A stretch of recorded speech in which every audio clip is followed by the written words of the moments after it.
Hello everyone and welcome to the first rapid fire reviews of 2023. So of course I do these rapid fire reviews. I pick 4 movies, review them very quickly, give my general synopsis, what it's about, what I liked about it, what I didn't like about it, to my overall score very quickly for movies that I either missed out in the theaters that came out a little earlier this year, or more of the straight to streaming stuff that you'll find on Netflix, Amazon Prime, Disney Plus, things like that. So the 4 movies I have today are We Have a Ghost, Jesus Revolution, Marlowe, and Hart. So yes, without further ado, let me get some of my reviews for these 4 movies. So first up is We Have a Ghost. You'll find this one on Netflix. It's PG-13, about 2 hours and 6 minutes long, directed by Christopher Landon, and it stars David Harbour and Anthony Mackie. So basically what this movie is about is new family. You can tell that they've gone through a lot of moves, a lot of restarts, and they move into a new house and they find a ghost named Ernest who is haunting their home and turns the youngest son, his name is Kevin, turns their family into an overnight social media sensation. But when Kevin and Ernest investigate the mystery of his past and his death, they become a target of the CIA, who's basically trying to hunt down the paranormal and experiment on him.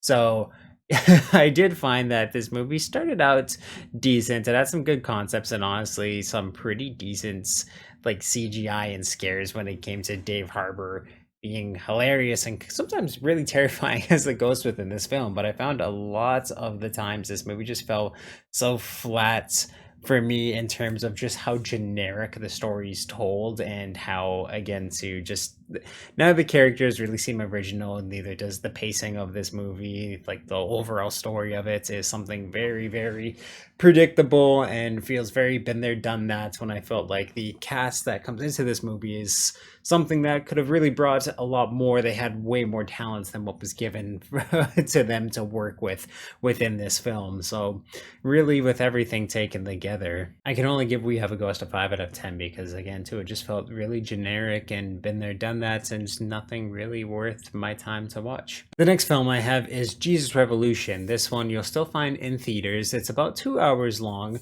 directed by John Irwin and Brett McCorkle, stars Joel Courtney, Jonathan Rome, bunch of talent that really makes their way into this movie. But it is based on a true story of a national spiritual awakening in the early 1970s and its origins within a community of teenage hipsters in Southern California. And again, to the pastor in the church who took these hippies in and created, again, to just this new wave of spiritual Jesus revolution within California.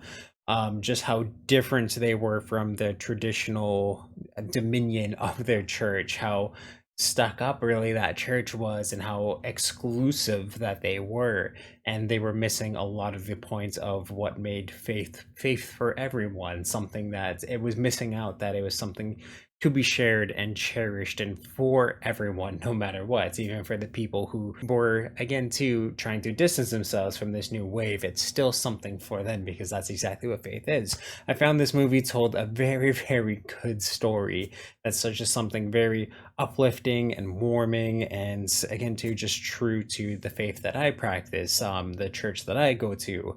Just really, I can see so many things that my church is based itself off from this movement. It's really well done, well acted, and there's just some amazing moments in it that, again, too, is really good at showing what faith is, what Jesus can do for people, and kind of what is expected from your faith, what is expected from, again, to the journey that someone will take going down faith. Again, too, just a very true, relatable, uplifting story that sometimes I did feel like the characters in this were really side saddled and dropped really easily. I felt like for a few of the characters, mainly the journalist and Lonnie's character within this, I felt like there needed to be a little bit more with them to wrap up their story, really show who they were and what they meant for this film and this story. But this was a really good movie. I do highly recommend it to most everyone. There's just some really good themes that this movie tackles, and with everything taken together, I'm gonna have to give it an 8 out of 10.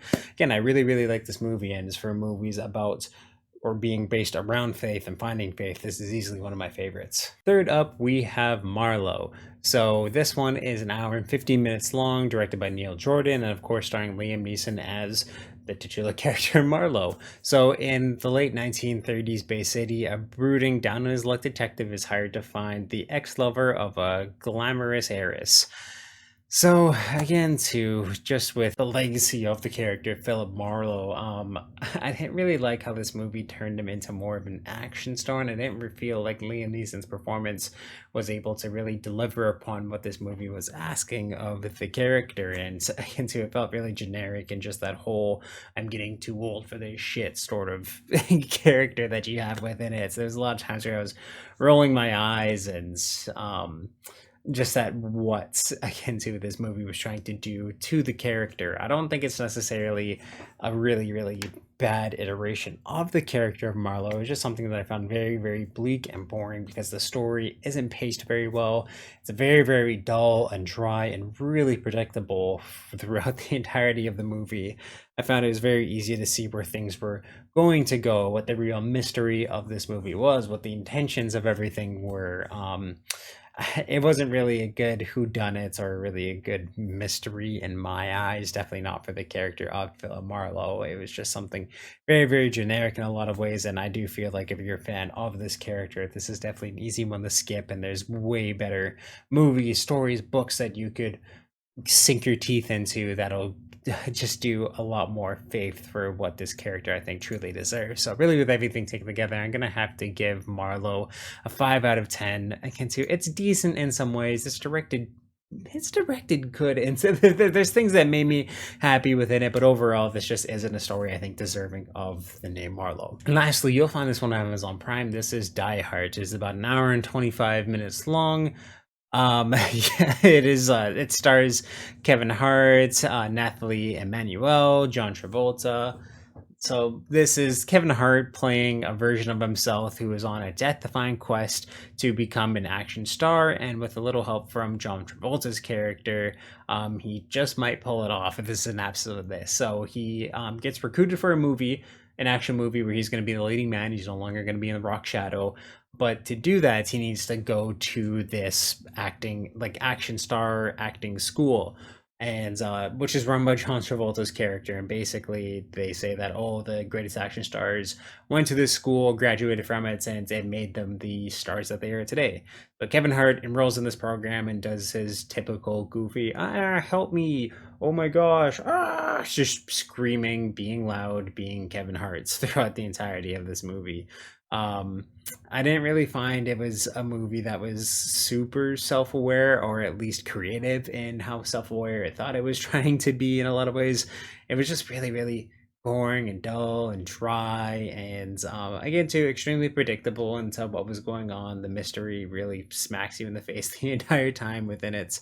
Yeah, it's just something that I think is very, very easily ignored. If you're a fan of Kevin Hart, I think he's done better things with this type of humor in the past. And if you're not a fan of Kevin Hart, yeah, this definitely isn't going to be for you whatsoever in any way possible. So yeah, when it comes to Die Hard, I'm going to have to give this film, I think, a very generous 4 out of 10. That's being really, really generous. There isn't really anything that this does that is original or funny in my eyes. I do feel like I almost want to give it a 3 out of 10 in a lot of ways, but yeah, it's very, very skippable. So if you've seen any of these 4 films, please let me know what you thought about them in the comments down below. And of course, if you like this rapid fire review, definitely give it a thumbs up and check out everything I do on the channel through my playlist. Small links up top here for convenience sake. Thank you for subscribing. Turn that little ringer on so you know when I upload new videos. And if you want to check out the description of this video or my channel bio, there's a link to the Media Mountain, which is my Discord where we talk about movies, video games, comic books, TV, pretty much everything that's awesome in this world. So you can definitely join that amazing community, help make it even more amazing than it is already. And yeah, just awesome, guys.